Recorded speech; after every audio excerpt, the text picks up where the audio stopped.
Year two year, और same मसले हैं जिसकी वजह से सारे स्टूडेंट्स जो उन्हीं मसलों की वजह से फेल हो रहे होते हैं। तो इसमें सबसे पहला कॉज जिसको मैं हाईलाइट करना चाहूंगा आज, वो है सोशल प्रेशर। सोशल प्रेशर, ठीक है, ये एक बहुत बड़ा कॉज है स्टूडेंट्स के फेलियर का। बहुत सारे स्टूडेंट्स लाइक उन्हें वो क्या करते हैं, बचपन से पेरेंट्स जो है वो जगह जगह बताते हैं जी इसने इसको हमने डॉक्टर बनाना है। जब एफएससी में प्री मेडिकल में जाते हैं, हमने प्री मेडिकल रखवा दिया, इंशाल्लाह डॉक्टर बनाना है। इतना ज्यादा अपनी पूरी फैमिली में, अपने इर्द गिर्द नेबर्स को, सबको बताया इसने डॉक्टर बनना है। और इसकी वजह से बच्चे के ऊपर, बेचारे के ऊपर इतना प्रेशर बिल्डअप हुआ होता है कि अगर मैं ना बना तो पता नहीं ये क्या हो जाएगा और कौन सा पार्ट टूट जाना है। तो ये सोशल प्रेशर जो है, this is really really disturbing thing, ठीक है। तो ये समहाउ सोशल प्रेशर बिल्ड तो आप सब लोगों के ऊपर हुआ हुआ है, ये तो मुझे ऑलरेडी पता है, आई नो आवर सोसाइटी, ठीक है। तो सोशल प्रेशर तो बिल्ड हुआ हुआ है। और ये हमारा अब मकसद, मेरा आज की डिस्कशन का मकसद क्या है कि आप लोगों ने इस सोशल प्रेशर को अपनी तरक्की के रास्ते में नहीं आने देना। आपने सोशल प्रेशर को अपनी तरक्की के रास्ते में नहीं आने देना। This is the main thing which I want to tell you today, ठीक है। इसमें देखिए सोल्यूशन में क्या दे रहा हूं, learn to follow your own heart. जो आपने खुद अपने दिल की सुननी, ये बात मैंने स्टीव जॉब्स से सीखी थी, ठीक है। उसने कहा था कि अपने दिल, अपने हार्ट को फॉलो करना सीख लो, अपने हार्ट को फॉलो करना सीख लो, ठीक है। सो ये एक पूरा आर्ट है अपने हार्ट को फॉलो करना, कैसे सीखना है। लेकिन इंशाल्लाह अगर आज आप अपने दिमाग में बिठा लेंगे, इसके ऊपर हम कभी फिर दोबारा जनरल कन्वर्सेशन कभी करेंगे कि अपने हार्ट को फॉलो करना कैसे सीखना है। पर स्टिल समहाउ मैं आपको ये क्लू देना चाहता हूँ, you have to learn to believe in yourself and you have to learn to follow your own heart.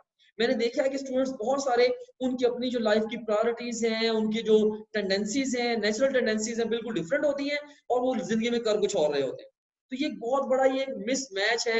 या बहुत सारे बच्चे, लाइक एक बच्चा पैदा हुआ, तो एक बच्चों से मैं पूछता हूँ अक्सर, बेटा आपने डॉक्टर क्यों बनना है? सर जब मैं पैदा हुआ था उस वक्त मेरे अब्बू ने मुझे गोद में उठा के दुआ की थी, या अल्लाह मैंने इसको डॉक्टर बनाना, ठीक है। या अब्बू ने कहा था बस इस बच्चे को तो मैंने डॉक्टर ही बनाना। भाई उसी दिन उसकी फेट डिसाइड हो।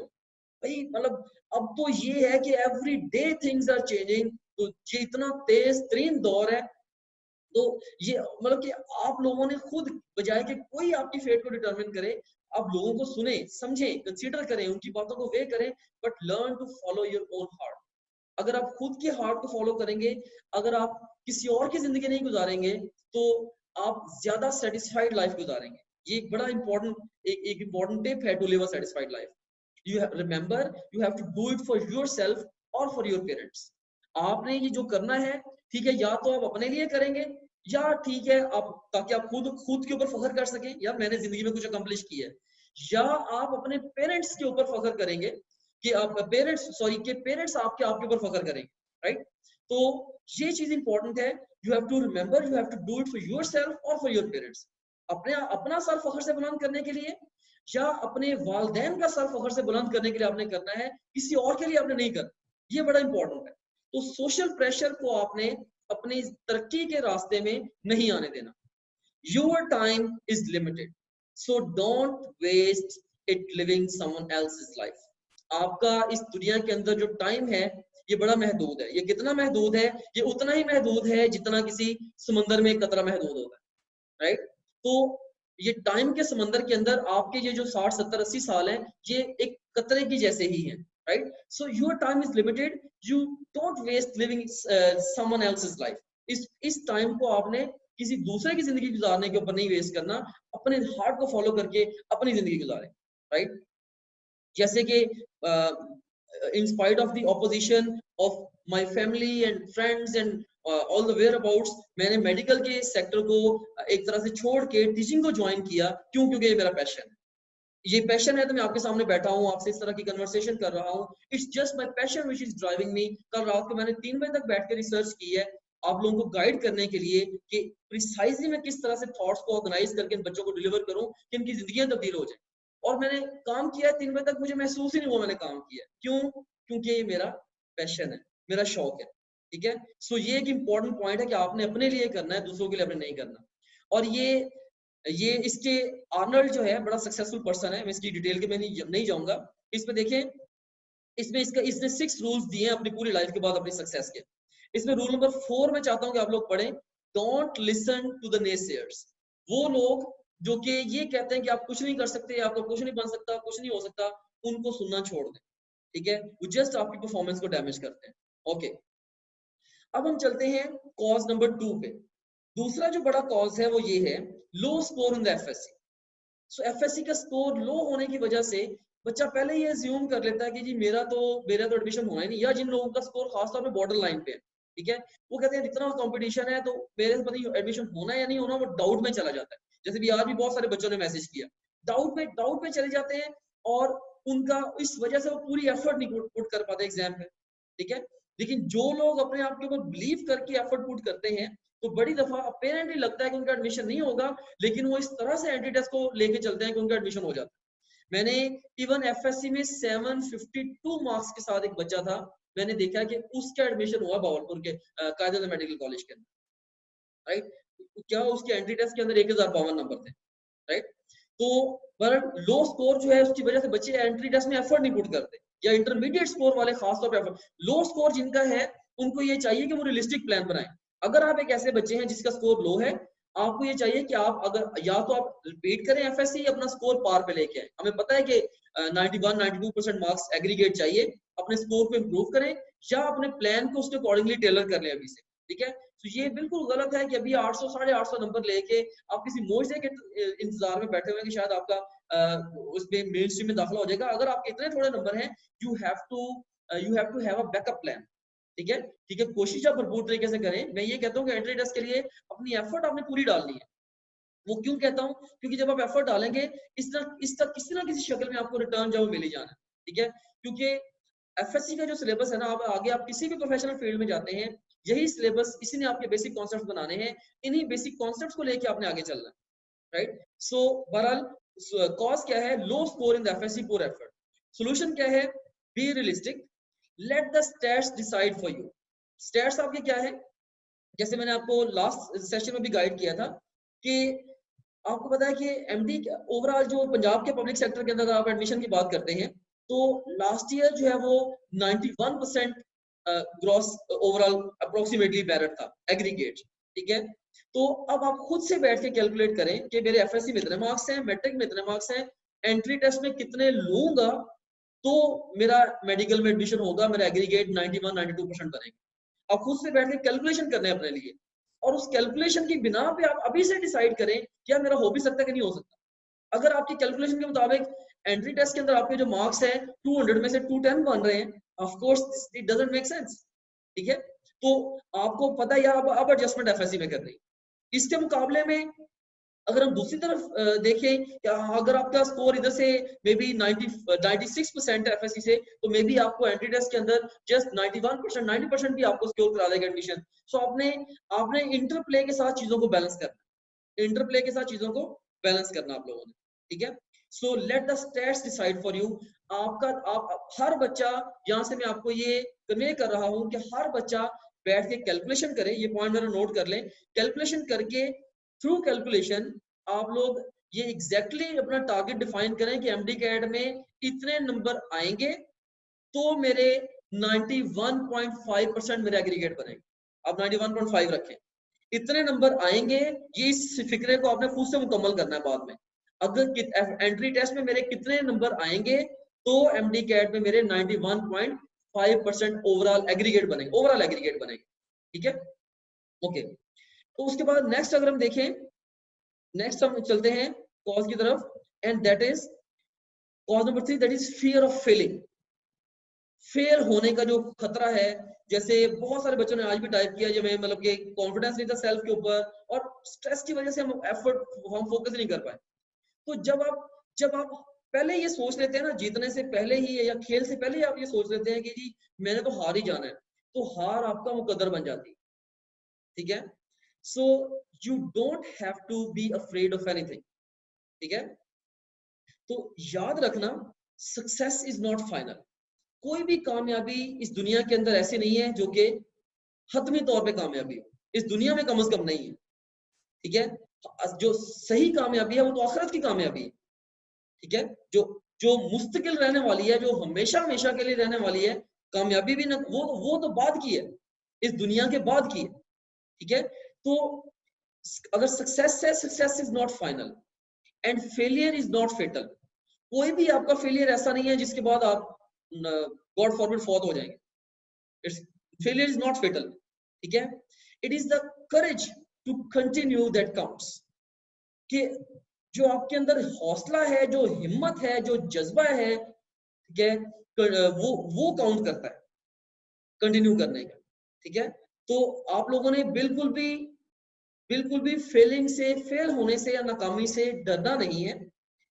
वो एक पंजाबी का शेर भी है ना कि माली दा कम पानी लाना, पर मशका पावे, मालिक दा कम फल फूल लाना, लावे पावे ना लावे। तो आपने अपनी तरफ से पूरा जोर लगा देना है, अपनी तरफ से रियलिस्टिक प्लान बनाए और बेस्ट एफर्ट पुट कर दें। लीव नो स्टोन अनटर्न्ड, ताकि आज से 1 साल के बाद जब आप पीछे मुड़ के देखें, आपको कम से कम ये मलाल ना हो, यार काश मैं उस वक्त ये कर लेता तो ये हो जाता, ठीक है। अपनी एफर्ट पूरी लगा दें और उसके बाद अगर आपकी किस्मत में होगा तो आपको मिल जाएगा। लेकिन फॉर श्योर एक चीज मैं आपको बता दूं, इस एफर्ट का आपको एक तो आपको फ्रूट भी मिलना ही मिलना है, क्योंकि अल्लाह ताला ने कुरान मजीद में कहा है लईसा लिल इंसान इल्ला मा सा, ठीक है। अगर आप कोशिश कर रहे हैं आपको उसका रिटर्न मिलना ही मिलना है, कई दफा बहुत बेहतर रिटर्न आपके लिए वेट कर रहा होता है, ठीक है। तो एक तो आपको उसका रिटर्न मिलना ही मिलना है, तो इसलिए आप एफर्ट जो अपनी तरफ से पूरी करें, ठीक है, और उसके बाद रिजल्ट जो वो अल्लाह पे छोड़। तो अगर नहीं भी होता एडमिशन गॉड फॉरबिड, तो और भी बहुत सारे बेहतर वेज हैं जिंदगी में आगे बढ़ने के, हम उसके ऊपर बाद में बात कर लेंगे।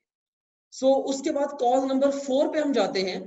ये भी बड़ा इंपॉर्टेंट कॉज है कि नॉन सीरियस एटीट्यूड, कि ये अभी अंदाजा ही नहीं है कि भाई आगे होना क्या, अभी बस ठीक है, जैसे कबूतर ने आंखें बंद की होती है ना बिल्ली को देख के, तो ऐसे बच्चों ने एंट्री टेस्ट को लेके अभी तक ज़हनी तौर पे तैयार ही नहीं किया, यार मैंने टेस्ट को अटेम्प्ट करना है, ठीक है, इस एग्जाम को, बड़े एग्जाम को मैंने फेस करना है।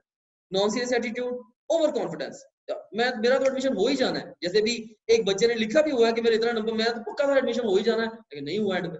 आज एक बच्चे ने भी लिखा हुआ था, ठीक है। लेजीनेस, एक बच्चे ने एग्जैक्ट लेजीनेस का वर्ड लिखा हुआ था, ठीक है, कि पता भी है ये करना है, इस तरीके से करना है, लेकिन बस लेजीनेस क्या है कि आप एक्शन में नहीं आ रहे, आप फॉर्म में नहीं आ रहे, लेजीनेस, ठीक है। या पुअर फोकस, ये भी एग्जैक्ट वर्डिंग बच्चे ने लिखी हुई थी, पुअर फोकस, कि सर मेरे से फोकस ही नहीं हुआ। अब देखिए ना, जैसे जब हम एक मुहद्दब अल्सा लेते हैं, एक कन्वेक्स लेंस लेते हैं, हम उसको उसके ऊपर उसकी मदद से हम सूरज में, धूप में जाके हम कागज को जला सकते हैं। क्यों? क्योंकि सारी शुआओं का फोकस वो एक जगह पे कर देता है। तो अगर हमारा प्लेन शीशा हो, हम जितनी देर मर्जी लेके उसको धूप में बैठे रहे, हम खुद तो जल जाएंगे, वो कागज नहीं जलेगा, ठीक है। तो ये है पावर ऑफ फोकस, ठीक है। अगर आप अपनी तमाम तर ज़हनी व जिस्मानी सलाहियतें अगले चंद महीने के लिए अपनी स्टडी पे मरकूज कर देंगे, तो आप इंशाल्लाह सक्सेसफुल हो जाएंगे। फोकस जो है, you have no idea what is the power of focus. मतलब इस हद तक आपका फोकस होना चाहिए, खासतौर पे एंट्री टेस्ट को लेके, कि हर लम्हा आपके दिमाग में एंट्री टेस्ट चले।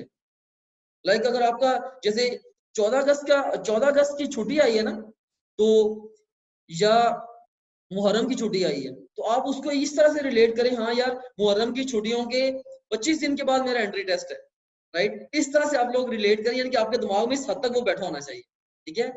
तो इस तरह से आपका जो फोकस है बड़ा कमाल, और जितना अच्छा फोकस कर करके, ये जब आप फोकस करना शुरू करते हैं, शुरू में आपको रिजल्ट्स नहीं मिलते, ठीक है, लेकिन जब आप एक अच्छे अरसे के लिए, यानी कि कम से कम कोई 4 से 6 हफ्ते के लिए मुसलसल अपनी तवज्जो बनाए रखते हैं, अपना फोकस बनाए रखते हैं, तो आहिस्ता आहिस्ता फिर अल्लाह ताला आपको, जिसे कहते हैं ना, चश्मे बिना दे देता है। फिर आपको पहले तो आपको नजर ही नहीं आता, आपको पता नहीं चलता मैं क्या करूं, इस तरफ फोकस करूं, उस तरफ फोकस करूं, लेकिन आहिस्ता आहिस्ता रास्ते आपके लिए खुले शुरू हो जाते हैं। एग्जैक्टली सेम हैपेंड जब मैंने टॉपलेट को स्टार्ट किया। नो वन वाज बिलीविंग कि ये जो प्रोजेक्ट है ये इतना ऊपर जाएगा, या इतनी दुनिया इसके ऊपर ट्रस्ट करेगी, या लोग, मेरा टीचर्स मजाक उड़ाते थे, how can such kind of thing कि इसके ऊपर स्टूडेंट रिलाई करें अपने एंट्रेंस की तैयारी के लिए। लेकिन मैंने अपना फोकस बनाए रखा, और शुरू में मुझे भी समझ नहीं आ रही थी मैं इसको कैसे करूं, लेकिन with the passage of time अल्हम्दुलिल्लाह फोकस की पावर से सारे रास्ते खुलते गए। तो आप लोग भी फोकस करें, फोकस की पावर से आप लोगों के लिए रास्ते खुलते चले जाएंगे इंशाल्लाह, राइट। सो फोकस की पावर को अंडर एस्टिमेट ना करना। जो को फाउंडर है इस topgrade.pk के को फाउंडर मिस्टर मौजम राशिद, तो he is a brilliant person. तो उन्होंने जो चीज मुझे बहुत ज्यादा, जब हमारी डिस्कशंस हुई थी तो हमारी डिस्कशंस के अंदर बहुत ज्यादा एक बहुत ही की थिंग थी, वो यही थी कि फोकस जो है इस सारे काम के लिए एक्सट्रीमली इंपॉर्टेंट है, कि आपको दुनिया जान की सारी चीज छोड़ के, हमारा ये कंसेंसस बना था कि बाकी अपनी सारी प्रायोरिटीज को छोड़ के अपने आप को कंज्यूम करेंगे इस प्रोजेक्ट के अंदर। तो सेम मैं आपको कहूंगा कि जब तक आप बाकी चीजों को छोड़ के आप इस एंटी टेस्ट के ऊपर फोकस नहीं करेंगे, आपको सक्सेस नहीं मिली, ठीक है। और फिर नॉट टेकिंग एग्जाम सीरियसली, ये भी एक बड़ा मसला है, ठीक है, कि एग्जाम को सीरियस नहीं ले रहे। सो ये सेम मसला है बेसिकली, लेकिन इसको डिफरेंट वर्ड्स में बच्चे डिस्क्राइब कर देते हैं। Non serious attitude, over confidence, laziness, poor focus, not taking exam seriously, so and so. तो अब इसका सोल्यूशन क्या है? You have to learn to take the responsibility of your own actions. आपने अपने एक्शंस की जिम्मेदारी खुद लेनी है। जो नाकाम लोग होते हैं ना, वो हमेशा ऐसा करते हैं, जब नाकाम होने के बाद कहते हैं अगर उस वक्त ऐसा हो गया होता तो मैंने कामयाब हो जाना था, उस वक्त मेरी फैमिली ने ये ना किया होता तो मैंने कामयाब हो, उस वक्त टीचर ने मुझे पढ़ा दिया होता मैंने कामयाब हो जाना था, ठीक है। और कामयाब लोग क्या कहते हैं? वो ये कहते हैं मेरे पास कुछ नहीं था, लेकिन मैंने मेहनत, कोशिश, लगन, जिद्दोजहद और अल्लाह की मदद से ये हासिल कर लिया, ठीक है भाई। जो भी अवामिल हैं, जो भी फैक्टर्स हैं आपकी लाइफ के अंदर, जैसे भी आपकी जिंदगी है, जैसे भी आपके पेरेंट्स हैं, जैसे भी आपके सिबलिंग्स हैं, जैसे भी आपके हालात हैं, आज से 10 साल के बाद जिंदगी आपने गुजारनी है। You have to held yourself responsible for your own actions, ठीक है। आप खुद अपने एक्शंस के जिम्मेदार हैं, आपने अपने एक्शंस की जिम्मेदारी लेनी है। सो बी अ रिस्पांसिबल स्टूडेंट। अभी से जिम्मेदारी ले यार, ये एंट्री टेस्ट है, मेरी जिंदगी का सबसे बड़ा एग्जाम है और मैंने इसके लिए भरपूर तरीके से तैयारी करनी है। फिर कॉज नंबर 5 क्या है? Lack of vital skills.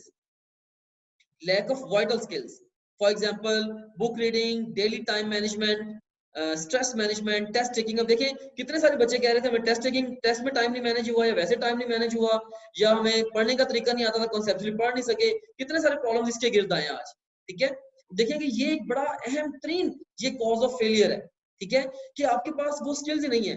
मतलब स्टीफन आर कवी अपनी किताब में लिखता है कि किसी भी काम के मयार को जांचने के लिए 3 अल्फाज बोले जाते हैं: अच्छा, बेहतर और बेहतरीन। तो आप जो भी काम कर रहे हैं वो अच्छा कर रहे होते हैं। फॉर एग्जाम्पल जैसे आप अगर बुक को पढ़ रहे हैं तो मे बी आप जिस तरीके से पहले पढ़ रहे हैं वो अच्छे तरीके से पढ़ रहे हैं, लेकिन अगर आप फोकस करें तो आप ग्रेजुअली बेहतर और बेहतरीन की तरफ जा सकते हैं। ग्रेजुअली आप बेहतर और बेहतरीन की तरफ जा सकते हैं। सो अब जब भी बुक को पढ़ते हैं तो आप ये अपने आप से ये सवाल पूछें कि इससे भी ज्यादा बेहतर तरीका बुक पढ़ने का कौन सा है? क्या मैं अपने एमसीक्यूज को पहले अटेम्प्ट करके बुक पढूं, या एमसीक्यूज अटेम्प्ट करने के बाद मैं बुक पढूं? बुक पढ़ते हुए किन चीजों को मैं अंडरलाइन ओवरलाइन हाइड करूं, या किन वर्ड्स के ऊपर मैं स्टार लगाऊं, या कब मैं टेबल और फ्लो शीट बनाऊं, ठीक है। किस तरह से मैं अनइम्पोर्टेंट एरियाज को आइंदा रिवीजन के लिए क्रॉस करूं, किस तरह से फास्ट रिवीजन एनेबल करूं। देखिए एक किताब को पढ़ने के लिए इतनी ये ठीक ठाक एक स्किल है, और जो कि बल्कि टाइम लगता है स्किल को डेवलप करने में।